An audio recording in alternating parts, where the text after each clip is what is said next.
Advocate Poddar, मी आज मुद्दामच तुम्हाला इथे बोलवून घेतलं. आमच्या कंपनीचे तुम्ही लीगल ॲडवायझर आहातच आणि माझ्या प्रॉपर्टीचे पेपर्सही तुम्हीच बनवा. हे ते पेपर्स. काय झालं साहेब, काही प्रॉब्लेम आहे का पेपरमध्ये? नाही, पेपर्समध्ये काही प्रॉब्लेम नाहीये, पण मला ही प्रॉपर्टी दुसऱ्या कोणाच्या तरी नावावर ट्रान्सफर करायची. काय? हो, मायाताई देशमुखांच्या नावे मला ती ट्रान्सफर. ओके सर, पण आपला लीगल ॲडवायझर म्हणून मी तुम्हाला असं न करण्याचा सल्ला देईल. काय, एवढी मोठी प्रॉपर्टी दुसऱ्याच्या नावाने करण्यात मोठी रिस्क आहे. तुम्ही म्हणताय ते बरोबर आहे, पण मी काही कोणा परक्याच्या नावावर करत नाहीये. त्या माझ्या ताई आहेत, मला आईसारख्या आहेत त्या, आणि माझा त्यांच्यावर पूर्ण विश्वास आहे. त्यामुळे तुम्ही काळजी करू नका. तुम्ही हे पेपर्स लवकरात लवकर त्यांच्या नावे ट्रान्सफर करून द्या. Okay, as you wish. मायाताई, तुम्ही जेवून घ्या. सकाळपासून काहीच खाल्लेलं नाहीये तुम्ही. नको ग आर्या,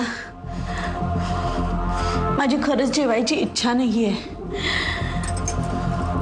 सारखी डोळ्यासमोर ती अलिबागची जमीन येते आणि आता त्याच जमिनीवरती जप्ती येणार.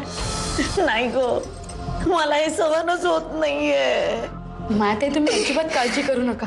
असं काहीही होणार नाहीये. माझं आत्ताच अर्जुनशी बोलणं झालंय. तो पेपर तुमच्या नावावर करणार आहे. अरे, तुला काय वाटतंय? आपली परिस्थिती बदलणार आहे. सगळी इस्टेट मायाताईंच्या नावावर झाल्यानंतर आपले दिवस फिरणार आहेत? अजिबात नाही. आजपर्यंत आपण आर्या आणि अर्जुनच्या हाताखालचं प्यादं म्हणून वावरत होतो. उद्यापासून मायाताईंच्या हाताखालचं प्यादं म्हणून वावरू. अरे, याच्या आधीच बघ ना, अर्जुनने आत्ता गेल्या काही महिन्यात ही प्रॉपर्टी कमावली. याच्या आधी जेव्हा मायाताईंच्या हातात होतं सगळं, तेव्हा कसं वागवायचं आता तुला? चाकरासारखंच ना. काय चुकीचं बोलले रे मी? अजय हे कर, अजय ते कर, वाटेल तसं वापरून घेतात त्या तुला. आणि त्या कर म्हणल्या की तू चालला शेपूट हलवत कुत्र्यासारखा त्यांच्या मागे. बस कर मिताली. अजय, अरे तूच काय, मी सुद्धा त्यांच्या हातातलं खेळणं बनून राहिलीये फक्त इतके दिवस. त्या आर्यासमोर स्वतः चांगलं होण्यासाठी मला वाटेल तसं बोलतात. खोटं झालं म्हणून काय झालं? अपमान होतोच ना पदोपदी माझा. आणि तू करत बस त्यांच्या नावाचा जप. मायाताई मायाताई मायाताई. अजय, एक गोष्ट लक्षात ठेव,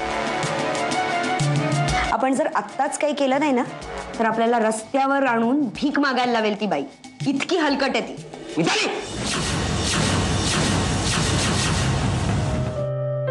नमस्कार. देश विदेशच्या बातमीपत्रात आपल्या सगळ्यांचं स्वागत. देशात जशी थंडीची लाट पसरली आहे, त्याचप्रमाणे परदेशातही थंडीने लोकांना त्रस्त करून सोडलेलं आहे. आत्ताच हाती आलेल्या बातमीनुसार लंडनमध्ये मोठ्या प्रमाणात हिमवादळ निर्माण झाले, त्यामुळे तेथे मोठ्या प्रमाणात प्राणहानी आणि वित्तहानी झालेली आहे. बकिंगहॅम पॅलेस जवळपासच्या भागात काही लोकांचा थंडीमुळे मृत्यू झालाय.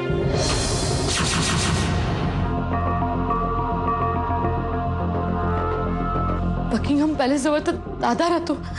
आणि तिथल्या सगळ्या सेवा ठप्प झाल्या. तिथून येणाऱ्या सगळ्या फ्लाइट्स कॅन्सल करण्यात आलेल्या.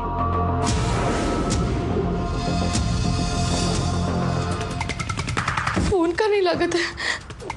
दादाला काही झालं तर नसेल ना?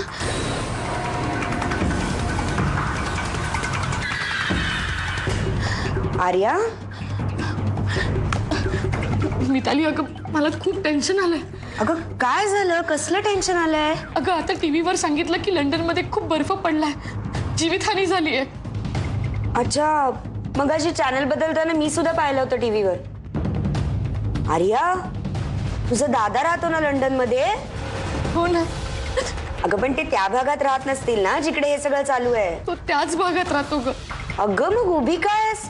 त्यांना फोन लाव, विचार. नीट आहेत ना सगळे?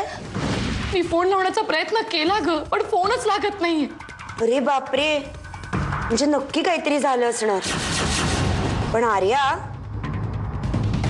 तू बाई आता देवाकडे प्रार्थना कर. तोच तारू शकतो तुला या संकटातनं.